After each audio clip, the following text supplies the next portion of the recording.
Hello students, मैं doctor Preeti Raina, assistant professor in tourism management, government college for women Faridabad से आप सभी का इस वीडियो लेक्चर सीरीज में स्वागत करती हूँ।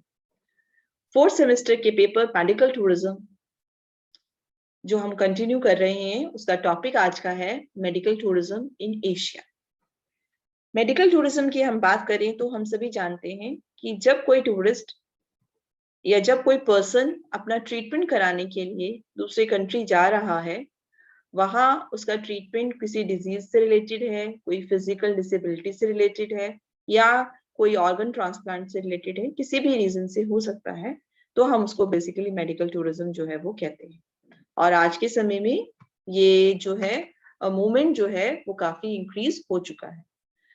पहले नॉर्मली हुआ करता था कि जो कंट्रीज हैं जहाँ पर जो ज्यादा डेवलपमेंट नहीं हुई है, ज्यादा अच्छी मेडिकल फैसिलिटीज नहीं है, वहाँ के जो लोग हैं वो ट्रीटमेंट कराने के लिए जो है वो डेवलप्ड कंट्रीज में जाया करते थे। बट अभी जो है हेल्थ केयर सेक्टर के अंदर जो शिफ्ट है हमें नजर आ रहा है, जो बदलाव हमें नजर आया है वो क्या है कि पेशेंट्स जो अमीर देशों से रिलेटेड, या अमीर का कहने का मतलब है समृद्ध देशों के जो पेशेंट्स हैं, जो यानी कि डेवलप्ड नेशंस हैं, वहां के जो लोग हैं वो लेस डेवलप्ड कंट्रीज की तरफ जा रही हैं जो हेल्थ सर्विसेज को अवेल करने के लिए, क्योंकि वहां पर उनको जो ट्रीटमेंट है उनका वो लो कॉस्ट ट्रीटमेंट मिल जाता है, यानी कि उनको कम कीमतों पर जो है अच्छा इलाज जो है उनका हो जाता है। इस वजह से जो है वो वहां पर जाते हैं बेसिकली। तो साथ ही जो है ग्रोथ जो है, अब हम कहते हैं कि इंफ्रास्ट्रक्चर के अंदर भी ज्यादा हो गई है। इसके और कारण क्या है हमारे, क्योंकि इन देशों के अंदर इंफ्रास्ट्रक्चर डेवलपमेंट जो है काफी हो गई है। इंफ्रास्ट्रक्चर यानी कि जो बेसिक सुविधाएं हैं जिनकी कमी थी, जिसकी वजह से उन कंट्रीज के अंदर जो है आपका इतना मेडिकल फैसिलिटीज नहीं थी, अब वो बेटर हो गई है। और एसेसिबिलिटी भी अच्छी हो गई है। एसेसिबिलिटी यानी कि फ्लाइट कनेक्टिविटी है वो बेटर हो गई है और सस्ती भी है, और जिसकी वजह से जो है मेडिकल की जो फैसिलिटीज हैं, सुविधाएं हैं, वो डेवलपिंग कंट्रीज में अब जो है बेहतरीन हो गई है एक तरह से हम कहें तो। और जो है मार्केट जो है मेडिकल टूरिज्म का वो काफी बड़ा है, और इस बहुत सारे एशियन कंट्रीज जो हैं इसका बेनिफिट भी ले रहे हैं। मार्केट बड़ा है का काम क्या मतलब है हमारा, कहने का मतलब ये है कि उन लोगों की संख्या जो मेडिकल के ट्रीटमेंट के पर्पज से आ रहे हैं, विजिट कर रहे हैं, वो अब काफी इंक्रीज हो गई है। लोग अब अपनी हेल्थ की तरफ काफी ध्यान देते हैं, और इसीलिए जो है वो दूसरे कंट्रीज भी चले जाते हैं अपना ट्रीटमेंट कराने के लिए। तो ये नंबर ऑफ पर्संस इंक्रीज होने की वजह से, टूरिस्ट इंक्रीज होने की वजह से जो कंट्रीज हैं, डेवलपिंग कंट्रीज जो हैं, उनके पास में ये ऑप्शन मिल जाता है कि वो अपने आप को as a medical tourism destination के रूप में प्रमोट कर पा रहे हैं। अब कहने का मतलब ये है बेटा कि मेडिकल टूरिज्म का कॉन्सेप्ट तो पूरे वर्ल्ड के अंदर है, बट अब देखा जा रहा है कि एशिया के अंदर जो है ये मेडिकल टूरिज्म के रूप में जो ये डेस्टिनेशंस हैं ये उभर के आ रही हैं। बहुत सारे ऐसे कंट्रीज हैं जो अपने आप को जो है आप प्रमोट करते हो ना, कि या तो एडवेंचर टूरिज्म डेस्टिनेशन के रूप में प्रमोट कर रहे हो या कल्चरल के रूप में प्रमोट कर रहे हो, तो बहुत सारे कंट्रीज ऐसे हैं जो अब मेडिकल टूरिज्म के रूप में अपने आप को प्रमोट कर रहे हैं, क्योंकि उन्होंने जो है अपने यहाँ पर बेहतरीन अस्पताल बनवा दिए हैं, कनेक्टिविटी अच्छी कर दी है, वीजा की सुविधा कर दी है उन्होंने, और बहुत सारी जो चीजें जो हैं वो आसान कर दी हैं लोगों के लिए कि लोग उस देशों में आके अपना ट्रीटमेंट जो है वो बड़ी ही आसानी से जो है वो करवा सकते हैं के लिए।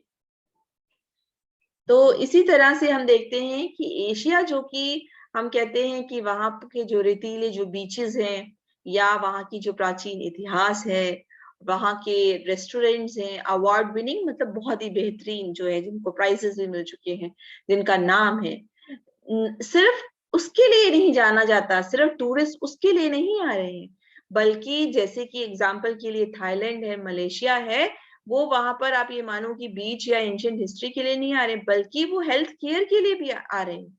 आज के इस टाइम के अंदर जो है लोग जो हैं वो एशियन कंट्रीज जैसे कि थाईलैंड और मलेशिया की अगर हम बात करें तो वो सिर्फ वहां के बीचेस या वो देखने के उससे उद्देश्य से नहीं आ रहे हैं, बल्कि हेल्थ केयर की सुविधाओं को अवेल करने के लिए आ रहे हैं।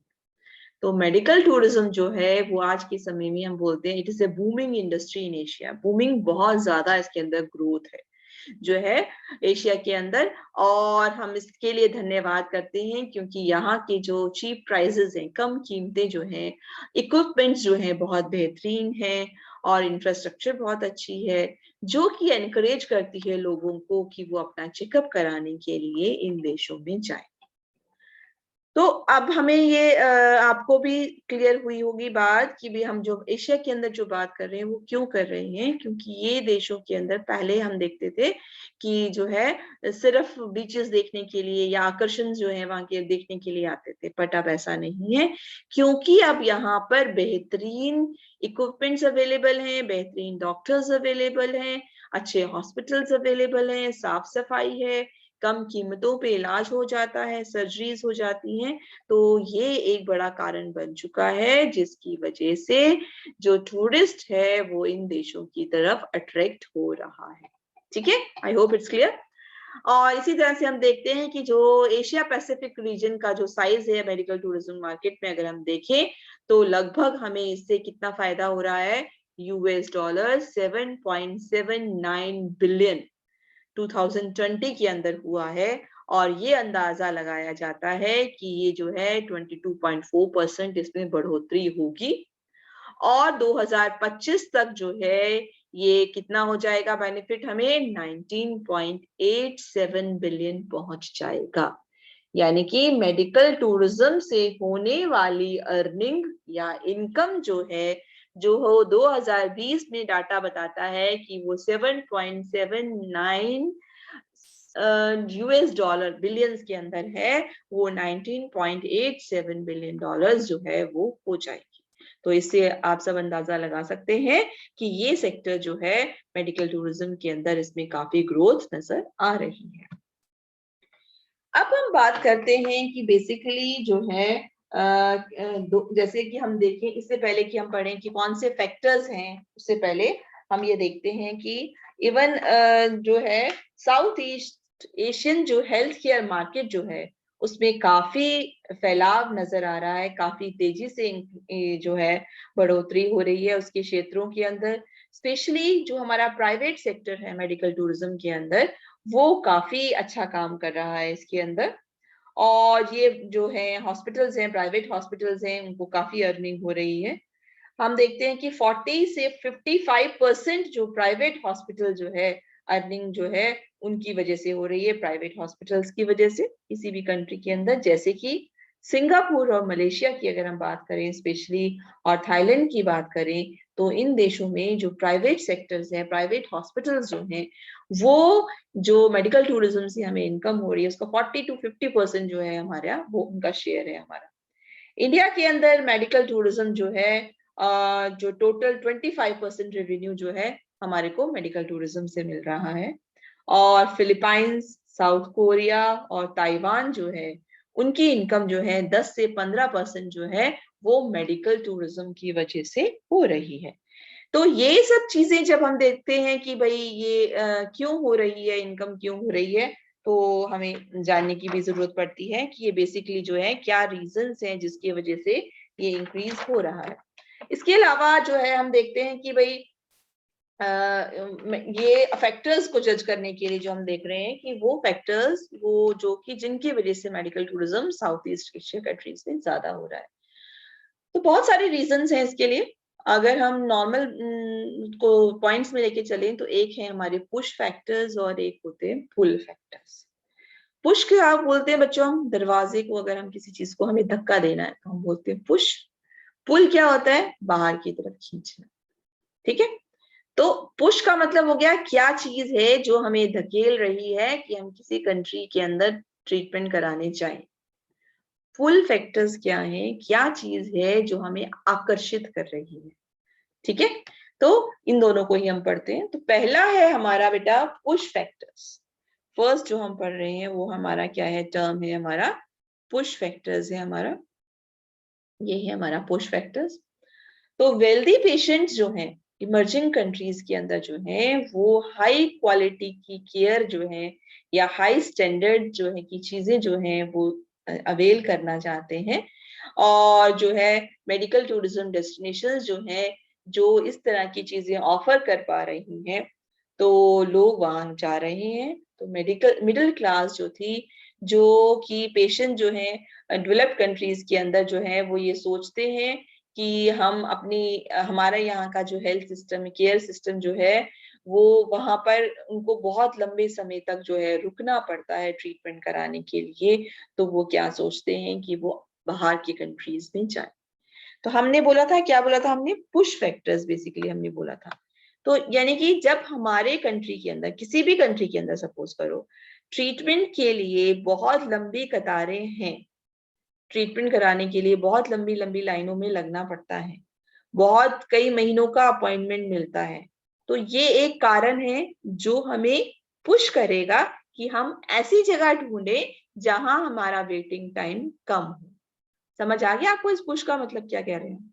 हमने बोला था पुश फैक्टर्स कौन से हैं, वो फैक्टर्स जो कि हमें धकेल रहे हैं। तो अब हमारा फैक्टर कौन सा है कि जहां पर किसी देशों के अंदर अगर आपका वेटिंग टाइम ज्यादा है, ज्यादा लंबे समय का आपको जो है वेट करना पड़ता है अपॉइंटमेंट के लिए, किसी सर्जरी को या किसी ट्रीटमेंट को कराने के लिए, अगर आप किसी अच्छे डॉक्टर के पास जा रहे हैं, तो ये एक कारण बनता है कि आप कोई और ऑप्शन ढूंढते हैं। तो कोई और ऑप्शन कहाँ ढूंढ रहे हैं आप? किसी और देश के अंदर हम ढूंढ रहे हैं वो ऑप्शन वेटिंग टाइम के लिए, ठीक है।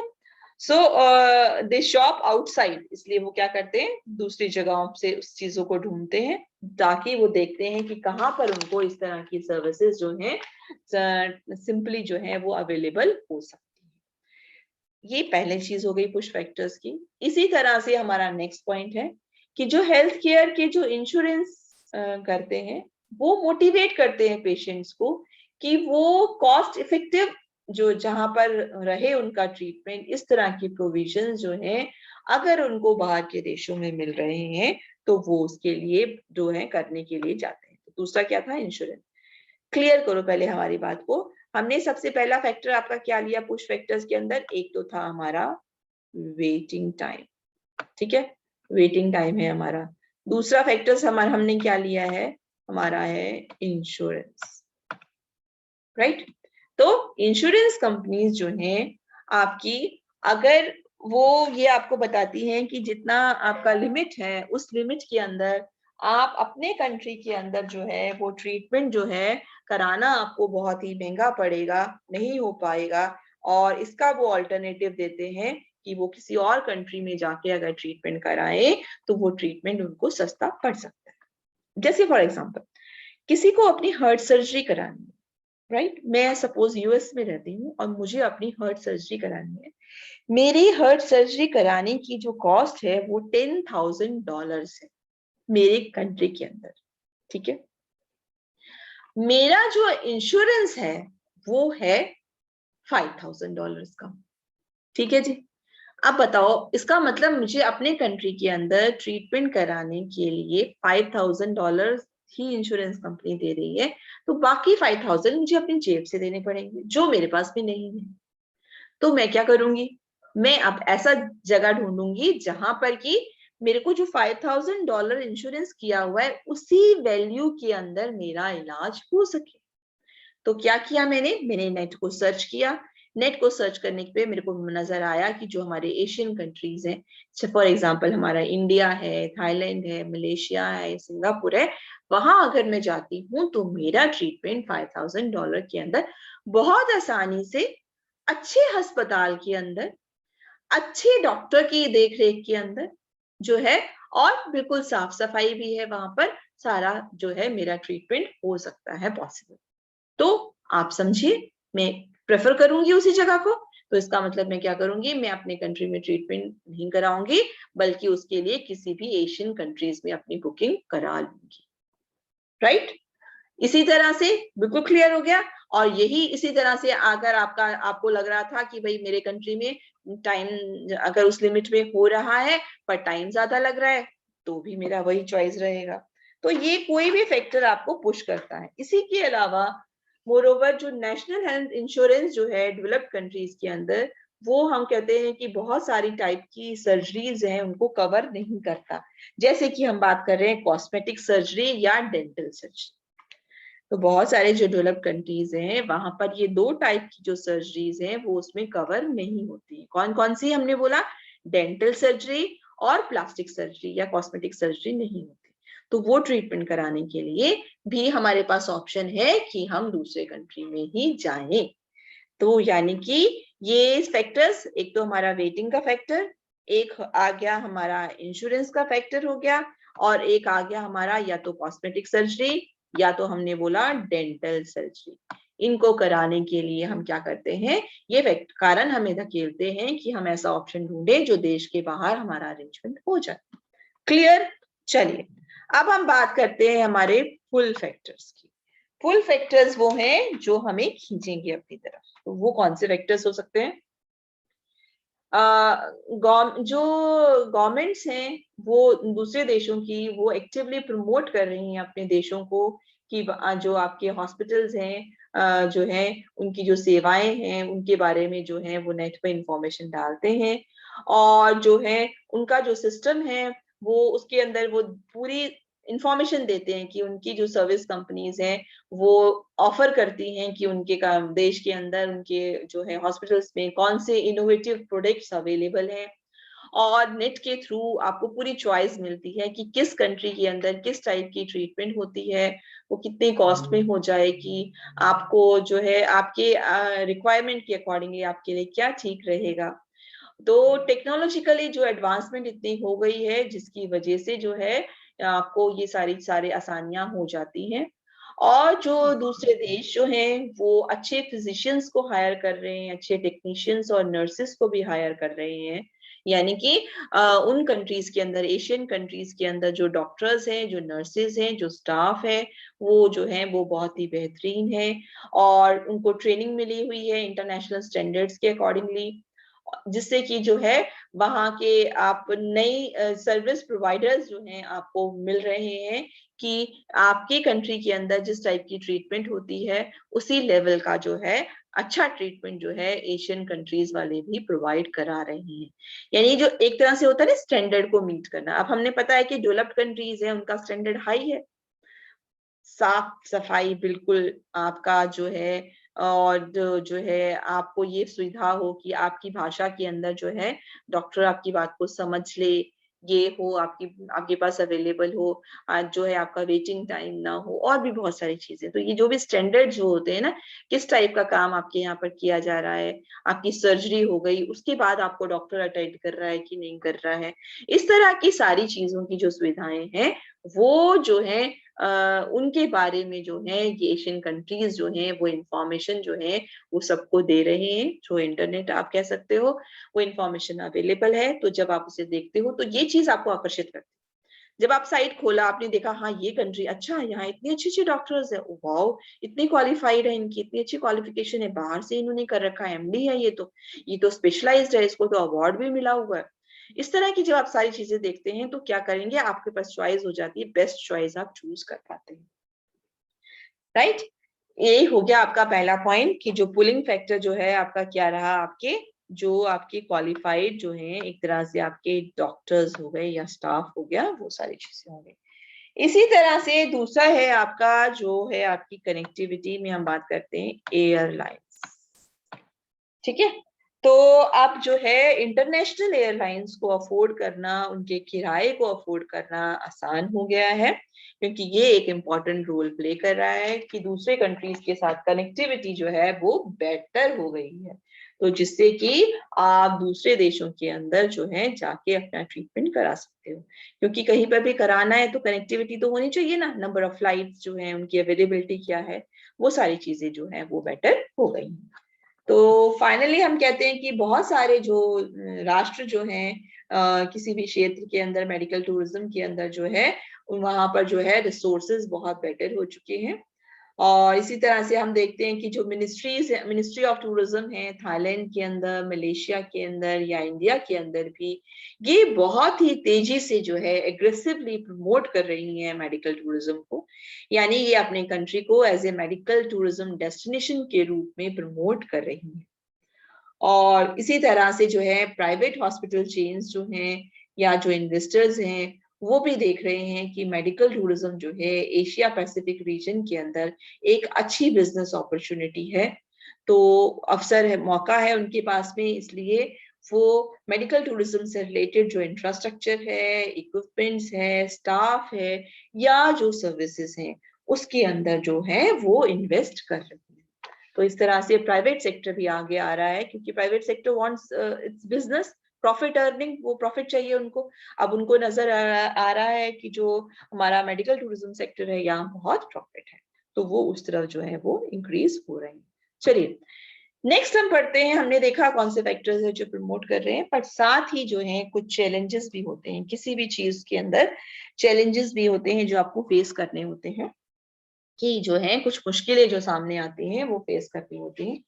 तो हम देखते हैं कि मेडिकल टूरिज्म मार्केट जो है वो भी विदाउट चैलेंजेस नहीं है, उसके अंदर भी बहुत सारे चैलेंजेस हैं। जैसे कि आपका पहला है आपका जो है पॉलिटिकल स्टेबिलिटी। हमारा पहला फैक्टर है पॉलिटिकल स्टेबिलिटी। पॉलिटिकल स्टेबिलिटी मतलब राजनीतिक रूप से जो स्थिरता की हम बात कर रहे हैं। इंटरनेशनल टूरिस्ट जो है वो किसी भी देश में तभी आएगा जब वहां पर सुरक्षा या स्थिरता होगी देश के अंदर।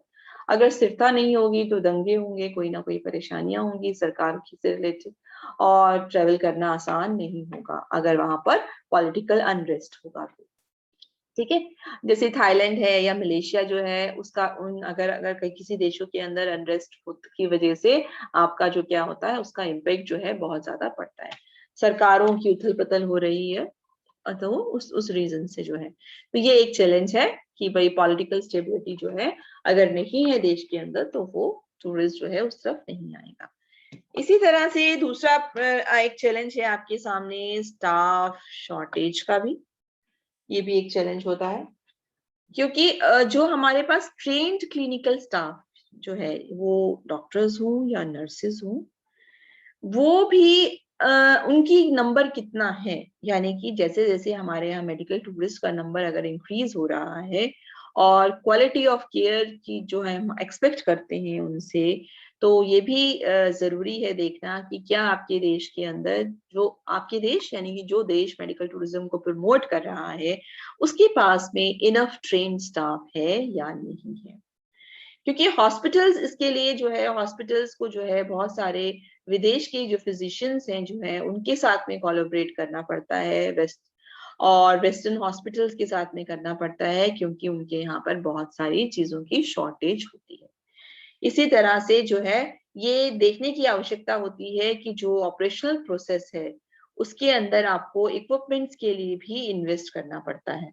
तो इसके लिए देखना पड़ता है कि अगर आप नए मॉडर्नाइज्ड टेक्नोलॉजिकल इन जो इक्विपमेंट्स अगर लाना चाहते हैं अपने हॉस्पिटल के लिए, उतना खर्च करने के बाद में उससे आपको प्रॉफिट हो पाएगा या नहीं हो पाएगा। ठीक है, वो चीज भी देखनी पड़ती है हमें। तो ये भी एक चैलेंज है हमारे पास पे कि हमारे पास उसकी पूर्ति होनी जरूरी है। इसी तरह से है हमारा बच्चों कॉम्पिटिटिवनेस एंड कॉस्ट प्रेशर।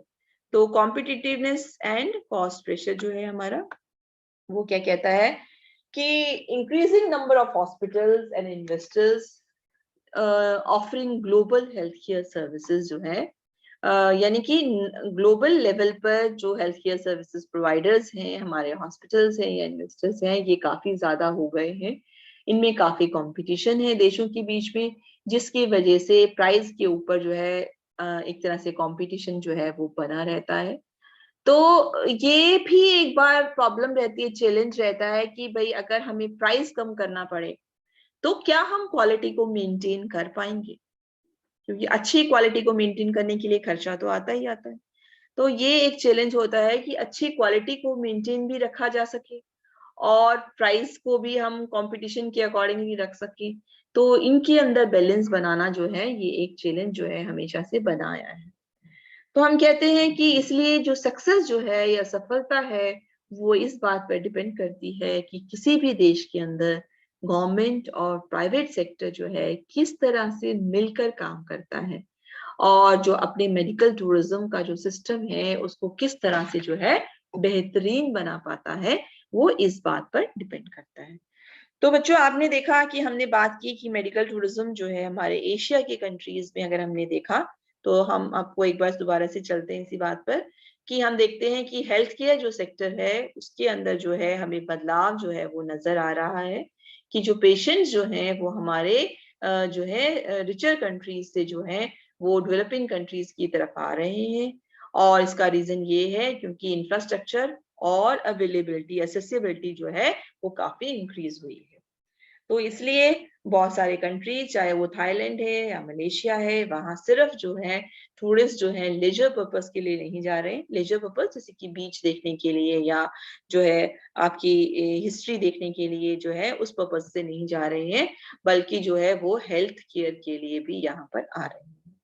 इसी तरह से हमने देखा कि अगर हम डाटा को देखते हैं तो डाटा की टर्म्स में जो एशिया पैसिफिक रीजन है 2020 के अंदर उसने कितनी अर्निंग हुई, 7.79 बिलियन की जो उसको अर्निंग हुई है, और अंदाजा लगाया जा रहा है कि 2025 तक जो है अर्निंग 19.87 बिलियन जो है वो हो जाएगी। फिर हमने पढ़ा कि फैक्टर्स कौन से हैं जो कि बढ़ावा दे रही हैं साउथ ईस्ट एशियन कंट्रीज के अंदर मेडिकल टूरिज्म को। तो उसमें हमने देखा वो हमारे पुश फैक्टर्स हैं या पुल फैक्टर्स हैं। पुश फैक्टर्स के अंदर कौन कौन से आते हैं? एक तो है हमारा वेटिंग टाइम। एशियन कंट्रीज में वेटिंग टाइम कम है तो ये हमें पुश करता है। इसी तरह से आपका जो है बेसिकली जो वेटिंग टाइम के अलावा जो है हमारा क्या चीज थी, एक हमारा वेटिंग टाइम है, दूसरा है हमारा इंश्योरेंस। इंश्योरेंस कंपनीज जो है वो उनका जो है वैसी सुविधा है वो हमारे पास अवेलेबल है। और इसी तरह से हमारा था कॉस्मेटिक सर्जरी या डेंटल सर्जरी या इस टाइप के कोई भी सर्जरी जो इंश्योरेंस के अंदर कवर नहीं हो रही वो पर्टिकुलर कंट्रीज के अंदर, वो लोग भी एशियन कंट्रीज में आते हैं। साथ ही हमने बात की पुल फैक्टर्स की। तो पुल फैक्टर्स कौन कौन से हमने देखे? पुल फैक्टर्स तो एक तो है कि जो एशियन कंट्रीज हैं वहाँ वेल क्वालिफाइड ट्रेन डॉक्टर्स जो हैं, नर्सेस, स्टाफ, क्लिनिकल स्टाफ जो है वो अवेलेबल है, और उन हॉस्पिटल्स में इंटरनेशनल स्टैंडर्ड्स की जो फैसिलिटीज हैं वो अवेलेबल है। तो ये एक कारण है कि जो कि हमें पुल करता है मेडिकल टूरिज्म की तरफ। साथ ही जो है हमने देखा कि एक और मेन कारण है आपकी एयरपोर्ट जो है, आपकी एयरपोर्ट या एयरलाइंस कनेक्टिविटी जो है वो बेटर हो चुकी है। उनके जो है अफेयर्स जो है वो भी कम है और जो है कनेक्टिविटी भी बेटर हो चुकी है। तो ये एक पुल फैक्टर का काम करता है।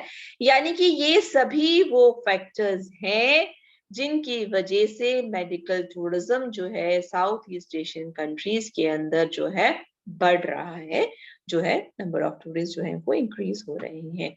इसके अलावा हमने देखा चैलेंजेस, जो कुछ चैलेंजेस हैं हमारे मेडिकल टूरिज्म के अंदर जो है वो सामने आते हैं, क्योंकि जिनकी वजह से जो है हम चुनौतियां जो है, चुनौतियां जिसकी वजह से आपको ध्यान, जिनका हमें ध्यान रखने की आवश्यकता होती है दूर करने की, वो है किसी भी देश की पॉलिटिकल सिचुएशन, पॉलिटिकल स्टेबिलिटी, स्थिरता का होना किसी भी देश में, तभी टूरिस्ट वहां जाएगा। स्टाफ शॉर्टेज जो है वो ओवरकम होना चाहिए। बहुत सारे बार में आपके पास में जो है ट्रेन स्टाफ की अवेलेबिलिटी नहीं होती।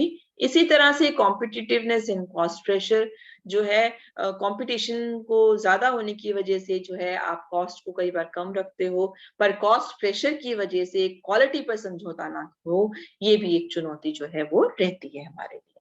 तो बेटा आप लोगों को ये क्लियर हो गया। साथ ही जो है हम नेक्स्ट उसमें करेंगे, पर मैं आपको डेस्टिनेशंस बता देती हूँ। नेक्स्ट टॉपिक्स में हम वीडियो में फिर हम कवर कर पाएंगे कि कुछ हमारे टॉप 5 मेडिकल टूरिज्म डेस्टिनेशन जो हैं वो कौन कौन सी हैं। तो इनमें से जो है हमारा है कंट्रीज हैं, एक तो है Thailand, India, Singapore, south Korea and Malaysia. ठीक है, ये हमारे टॉप 5 मेडिकल टूरिज्म डेस्टिनेशंस हैं, यानी कि ये वो हमारे 5 कंट्रीज हैं जहाँ एशिया के कंट्रीज हैं जहाँ मेडिकल टूरिज्म के लिए दूसरे देशों से लोग आते हैं ट्रीटमेंट कराने के लिए। ठीक है, तो इनको हम डिटेल में पढ़ेंगे, हम अपनी नेक्स्ट लेक्चर में पढ़ेंगे इनको। इसके बाद हम देखते हैं कि ये है आप रेफरेंसेस, कुछ रेफरेंसेस दिए गए हैं, आप फर्दर जो है डिटेल में इस टॉपिक से रिलेटेड और स्टडी करने के लिए आप इन साइट्स को जो है सर्च कर सकते हैं और इंफॉर्मेशन जो है वो गैदर कर सकते हैं।